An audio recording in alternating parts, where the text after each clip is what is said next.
In tonight's episode, there's trouble down on the farm. Welcome to Urban Legends.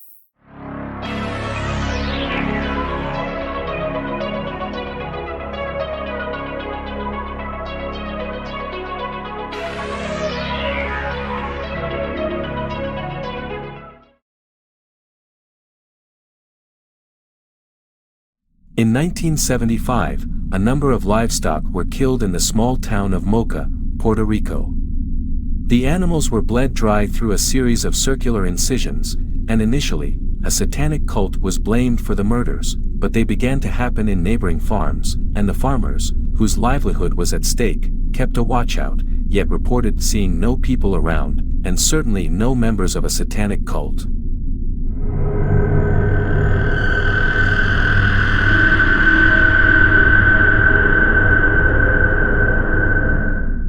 As well as Puerto Rico, similar incidents were reported over the years in Argentina, Bolivia, Brazil, Chile, Colombia, Dominican Republic, El Salvador, Honduras, Mexico, Nicaragua, Panama, Peru, and then in the United States. In August of 1995, somebody saw it. Madeline Tolentino observed the beast in the Puerto Rican town of Canavanas, where they had reported losses of up to 150 animals in recent times. Madeline said that its movements were slow and controlled. The creature, which she called the Chupacabra, wandered off into the forest, opposite her mother's house, and she commented that she had actually witnessed it twice, and would not like to see it again. The physical description of the Chupacabra, which means goatsucker in Spanish, varies greatly. In Central and South America, the creature is said to be reptile-like and the size of a small bear, with rows of spines running from the neck to the tail. In the United States, people have reported it to resemble a large hairless dog with enormous fangs and claws. In all cases, the Chupacabra is said to stand 3 or 4 feet tall and will kill its victims by draining their blood. Rumors began to circulate that the Chupacabra was an escaped military experiment and people began to panic. In Canavanas, armed guards were hired to protect cattle, children were walked to school and some people even abandoned their homes. In 1995, Mayor José Ramón Quimo Soto decided to protect the residents of Canavanas, and recruited over 200 people to find the beast. They carried a goat around inside a cage for bait, and were armed and ready to take the predator down when it emerged, but it never did. In July of 2004, a rancher not far from San Antonio, Texas, shot a hairless dog-like creature which was killing his livestock.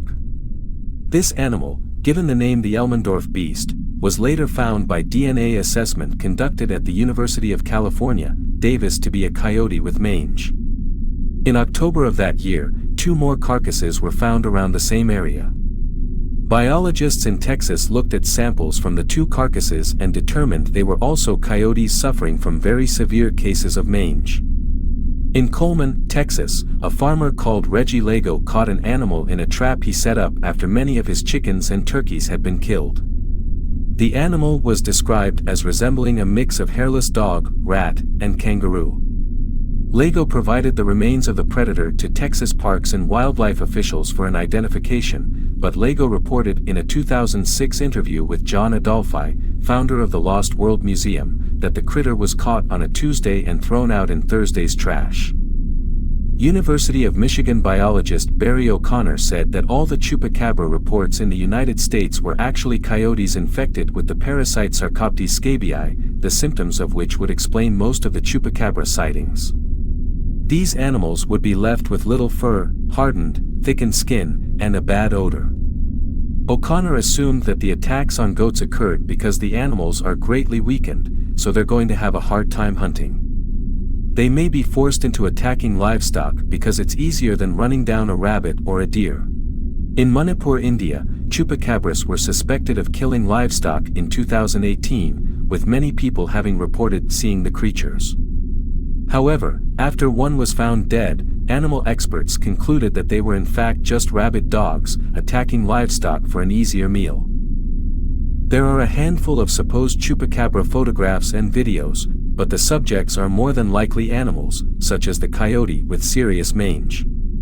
This in itself does not dispel the fact that Chupacabras may be out there, but presently, one has never been positively identified by science. New species are discovered every day, however, and who knows, maybe the goat-sucking Chupacabra is out there somewhere, evading detection by man. That concludes tonight's story. I'll see you next time for more urban legends.